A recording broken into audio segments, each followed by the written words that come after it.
Good morning प्यारे बच्चों। आज होली के पावन अवसर पर आप सभी को होली की हार्दिक बधाइयाँ, है ना। बहुत सारी शुभकामनाएं। आप होली अच्छे से सेलिब्रेट करें, है ना। एक दूसरे के साथ प्रेम भाव से होली खेलें, है ना। तो इसी के साथ होली के त्योहार है आज। आज होली है, तो इसकी उस शुभकामनाओं के साथ आज हम लोग आज का क्लास शुरू करते हैं। अभी तक के क्लास में हम लोग ने जाइलम के बारे में जो पादप उत्तक है उसमें पढ़ लिया था, है ना। जाइलम उत्तक के बाद जो है आज वह है फ्लोएम उत्तक। ठीक है, कौन सा है? फ्लोएम, ठीक ना। तो आज हम लोग फ्लोएम के बारे में पढ़ेंगे। ठीक है, फ्लोएम उत्तक के बारे में। फ्लोएम उत्तक के बारे में डिस्कस करेंगे कि फ्लोएम उत्तक क्या होता है, इसको कहते हैं, ये किन किन अवयवों से मिलकर के बना है, यानी कि फ्लोएम उत्तक में कौन कौन से छोटे छोटे अंग होते हैं जिनसे ये मिलकर पूरा बना है, और इनके क्या कार्य होते हैं, है ना। इसके बारे में हम लोग आज डिटेल करेंगे, डिस्कस करेंगे। तो सबसे पहले तो जाइलम की तरह ही फ्लोएम उत्तक होते हैं, और ये पौधे जड़ों से लेकर के तना होते हुए पत्तियों तक फैले हुए होते हैं, है ना। इनमें भी 4 प्रकार के तत्व यानी कि छोटे अंग पाए जाते हैं, जिसमें पहला नंबर जो है वह चालनी नलिकाएं, चालनी नलिकाएं है। दूसरा है सहकोशिकीय,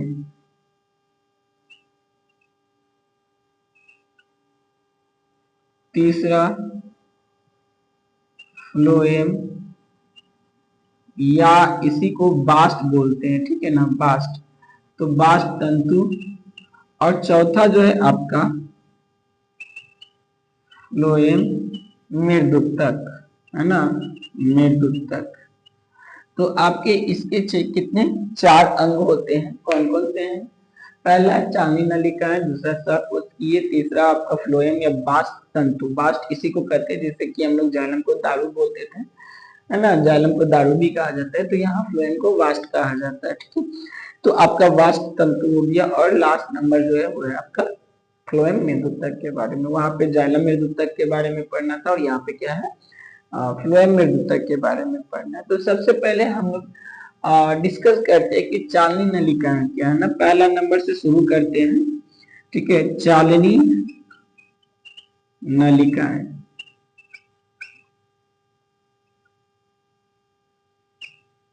चालनी नलिकाएं क्या है? चालनी नलिकाएं कहते किसको है, ठीक है।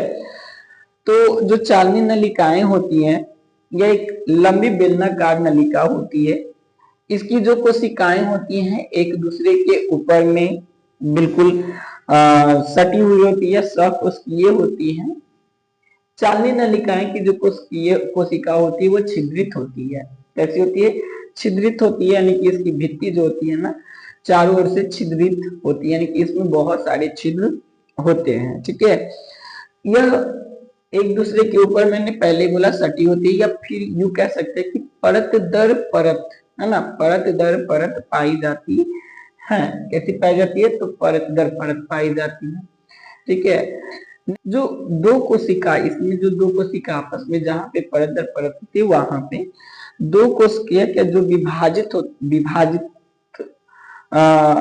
विभाजन भित्ति जो होती है ना, वो विभाजन भित्ति छिद्रयुक्त होती है। कैसी होती है? छिद्रयुक्त होती है, जिसे कि हम लोग चालन पट्टी कहते हैं। क्या बोलते हैं? सॉरी, चालनी पट्टी, है ना।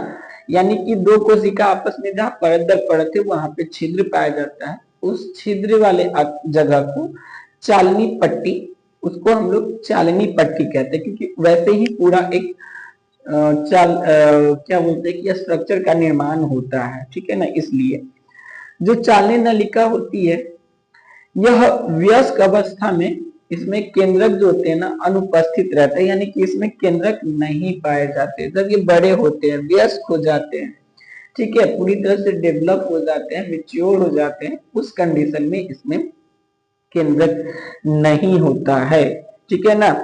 और जो चालनी नलिका होती है, इस चालनी नलिका के जो कोशिका द्रव होती है उसमें चालनी पट्टिका के छिद्र के द्वारा, है ना, जो चालनी पट्टिका है उसके छिद्र के द्वारा ऊपर और नीचे के जो चालनी नलिकाएं होती हैं उससे जुड़े होते हैं। यानी कहने का मतलब इसके जो कोशिका द्रव होते हैं, कोशिका द्रव चालनी पट्टिका के द्वारा ऊपर वाले और नीचे वाले जो कोशिका होते हैं उसमें उसको जोड़ करके रखती है, किसके द्वारा, तो चालनी पट्टिका के द्वारा जोड़ करके रखती है।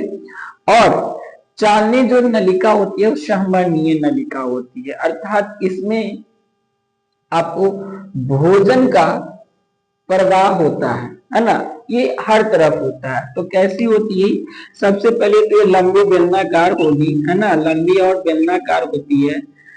उसके अलावा यह परत दर परत होती है। कैसी होती है, परत दर परत होती है, ठीक है ना। छिद्र युक्त होती है, इसमें बहुत सारे छिद्र भी पाए जाते हैं, तो ये छिद्र युक्त होती है। इसके अलावा क्या है भाई, तो इसमें चालनी पट्टी पाई जाती है, चालनी पट्टी, ठीक है ना, चालनी पट्टी पाई जाती है जो इनके कोशिका द्रव को क्या करता है, एक दूसरे से कनेक्ट करता है। इसमें केंद्रक नहीं होते, क्या नहीं होते हैं, तो केंद्रक इसमें नहीं पाए जाते जब वयस्क होता है, तो इसमें केंद्रक नहीं पाए जाते। और इसमें संवहन की क्रिया होती है, क्या होती है, संवहन की क्रिया होती है, ठीक है। और ये खास तौर से पाया कहा जाता है, तो ये फ्लोएम के अंदर, है ना, कहाँ पाया जाता है, तो ये फ्लोएम में पाया जाता है ना, फ्लोएम में पाया जाता है, पाए जाते हैं, ठीक है। तो ये हम लोग जो पढ़ रहे हैं ना, ये पढ़ ही रहे फ्लोएम के बारे में, तो कहाँ पाए जाते हैं, फ्लोएम के अंदर पाए जाते हैं, फ्लोएम के कोशिकाओं के बीच में ये होता है, या फ्लोएम की कोशिका इन्हीं से बनी हुई है, ठीक है।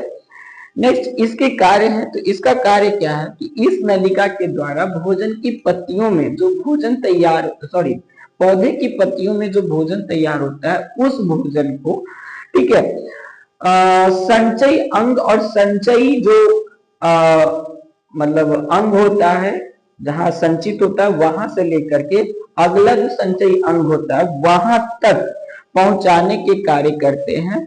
या फिर यूं कहें कि वृद्धि क्षेत्र में जहां पे वृद्धि होती है, जहां पे भोजन की जरूरत होती है वहां पे पहुंचाने के कार्य करते हैं। यानी ये सिंपल ऐसे कह सकते हैं कि भोजन का संवहन करते हैं, ठीक है, क्या करते हैं, भोजन का संवहन करते हैं, सिंपल ये कह सकते हैं कि ये भोजन का संवहन करते हैं, ठीक है ना। तो ये हो गया। दूसरा जो हम लोग को पढ़ना है वो पढ़ना सहकोशिकीय, क्या है, सहकोशिकीय या सहकोशिकाएं, ठीक है ना, सहकोशिकाएं भी नेक्स्ट सहकोशिकीय नहीं, सहकोशिकाएं है, ठीक है, सहकोशिकाएं। तो सहकोशिकाएं क्या है इसके बारे में हम लोग देख लेते हैं। देखिए जो सहकोशिकाएं होती हैं वो चालनी नलिका के पार्श्व भाग में, है ना, स्थित होता है। पार्श्व यानी कि पीछे वाला भाग, जो चालनी नलिका है ना उसके पीछे वाले भाग में आपको सहकोशिकाएं पाई जाती है। प्रत्येक जो सहकोशिकाएं होती हैं ये आपको लंबी होती है ना, कैसी, तो लंबी होंगी। साथ ही साथ यह जीवित भी होती है ना, क्या होगी, जीवित होगी। अर्थात जीवित कहने का मतलब कि इनके अंदर केंद्रक होगा, है ना, इनके अंदर जीव द्रव्य होगा जो जीवित होगा, ठीक है। तो ये जीवित होगा। और जो आपका इसमें केंद्रक और जीव द्रव्य पाए, जीवित है तो क्या होगा इसके अंदर में, जीवित है तो केंद्रक तो होगा ही होगा, ठीक है ना, केंद्रक होगा।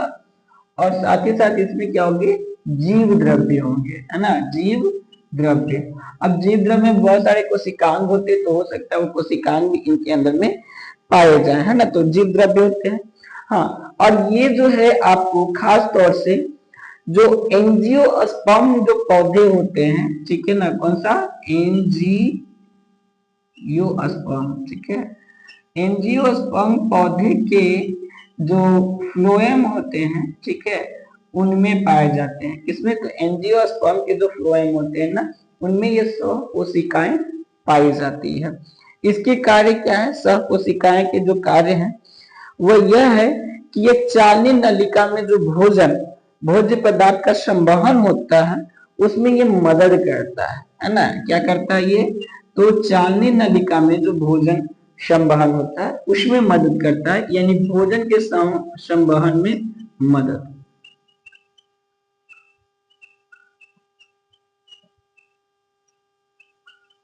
भोजन के संवहन में क्या करते हैं? मदद करते हैं। तो ये इनके कार्य हो गए। दो चीजें, एक क्या था? चालनी नलिका, दूसरा कौन है? तो आपका सहकोशिका। सहकोशिकाएं क्या है भाई? तो ये जीवित कोशिका होती है, लंबी कोशिका होती है, इसमें जीव द्रव्य पाए जाते हैं। ये पाया कहाँ जाता है? तो चालनी नलिका के पार्श्व भाग में पाया जाता है ना। चालनी नलिका के पार्श्व भाग में पाया जाता है और ये खासतौर से जो एंजियोस्पर्म होते हैं उनके फ्लोएम में पाया जाता है। बस इतना समझना है। अच्छा, इनके कार्य क्या रहे हैं? तो इनके कार्य जो है वो है कि जो चालनी नलिका में भोजन का संवहन होता है उस संवहन में ये मदद करता है। बस ठीक है ना, उस संवहन में क्या करेगा? मदद करेगा। तो ये आपका हो गया चालनी नलिका। नेक्स्ट जो है आपका वो है आपका फ्लोएम तंतु, है ना। तीसरा नंबर कौन सा है? फ्लोएम तंतु के बारे में।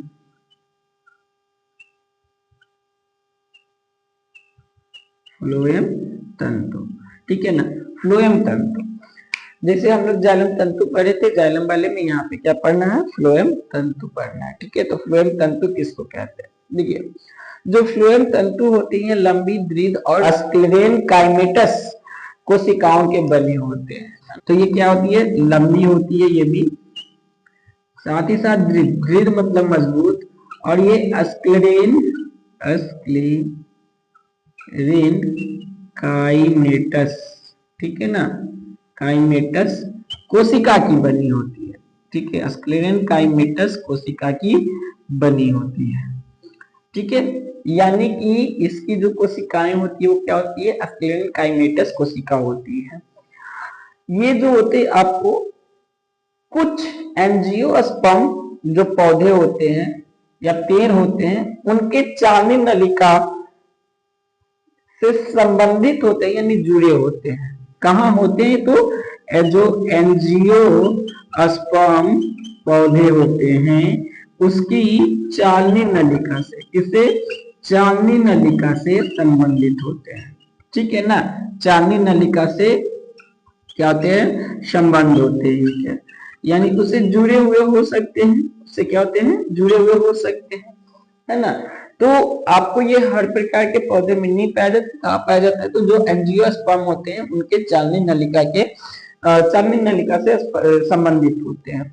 इनके भी कुछ कार्य हैं। तो इनके क्या कार्य हैं भाई?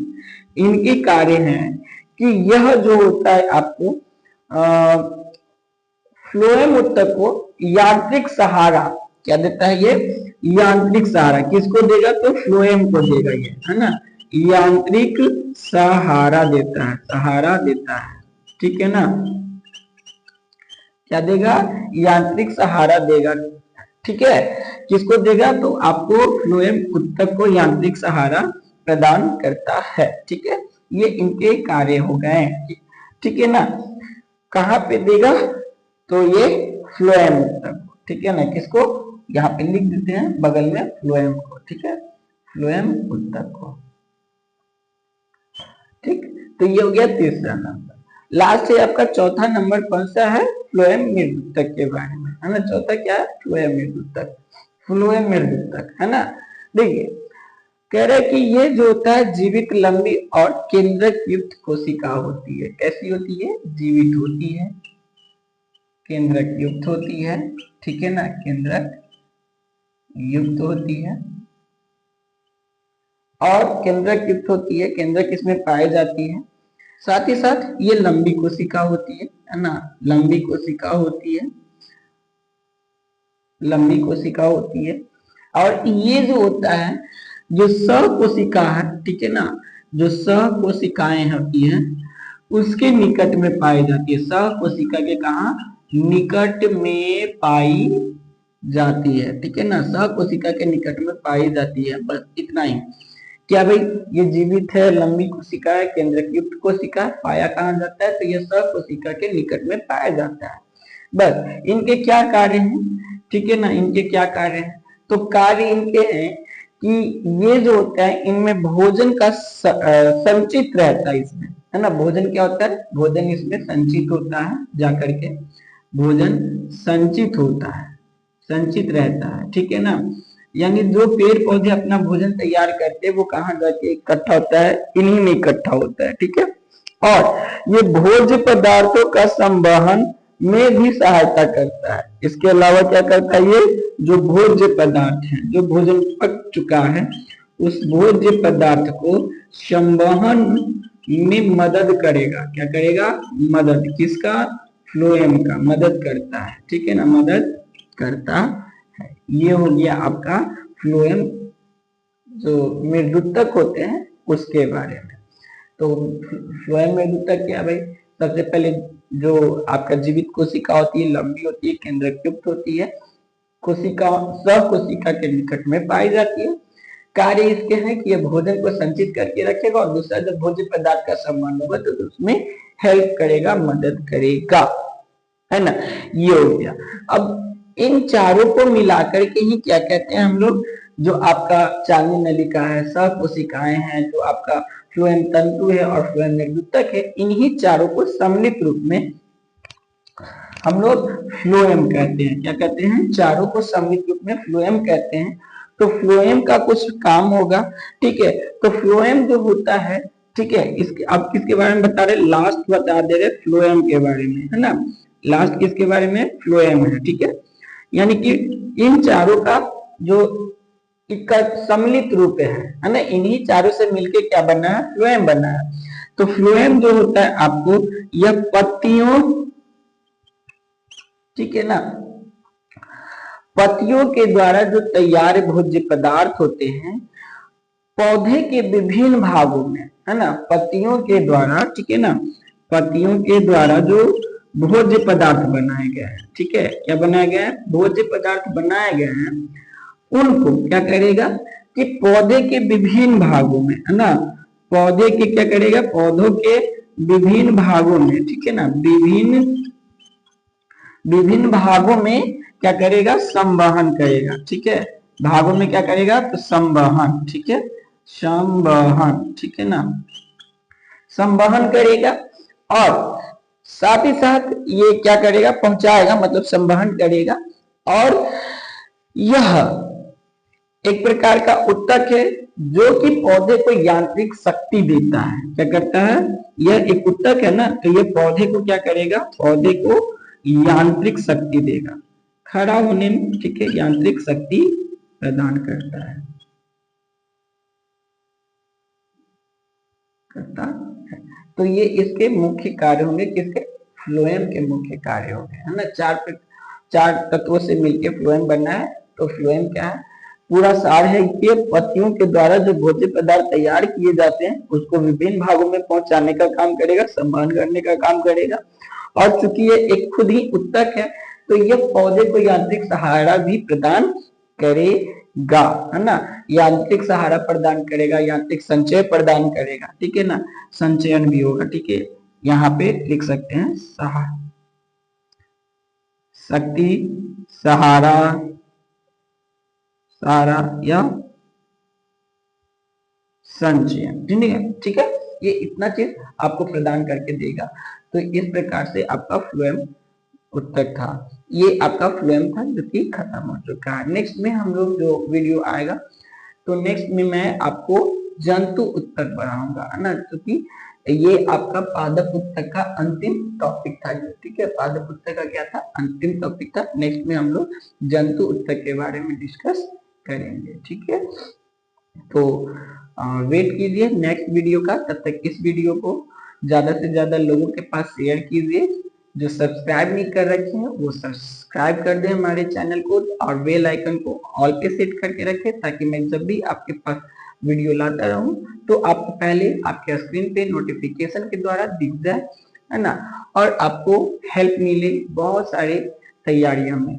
ऐसा नहीं है कि मैं पढ़ा रहा हूँ जो कि ये केवल 9th क्लास का है, ठीक है ना, ये तो है केवल 9th क्लास के लिए, लेकिन इतना याद रखिए कि यहीं से आप कंपटीशन की जब तैयारी करती तो बहुत सारे ऐसे क्वेश्चंस होते हैं जो आपको इन्हीं सब सिलेबस से दिया हुआ रहता है। मैं भी खुद अभी भी कंपटीशन के दौर में लगा हूँ, कंपटीशन की तैयारी मैं भी करता हूँ, तो हमें यहाँ से बहुत ज्यादा हेल्प मिलता है। तो जो कंपटीशन की तैयारी वाले हैं वो भी वीडियो को देखा करें, उनको भी बहुत हेल्प मिलेगा। बहुत सारे क्वेश्चन यहीं से राइज किए जाते हैं, उठाए जाते हैं और आपको क्वेश्चन पूछे जाते हैं ऑब्जेक्टिव फॉर्म में, तो आपको भी हेल्प मिलेगा।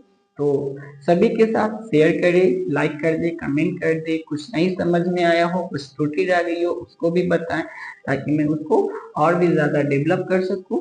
ठीक है, तो इसी वाक्य के साथ मैं इस वीडियो को खत्म करता हूँ। हाँ, और आज होली का पर्व है, तो आप लोग को तहे दिल से हार्दिक बधाई होली की। अच्छे से होली को एंजॉय करें और पढ़ाई करें, है ना, स्टडी भी करें, क्योंकि ये बहुत ज्यादा जीवन के लिए तो सबसे ज्यादा जरूरी है। ठीक है, तब तक के लिए धन्यवाद, जय हिंद।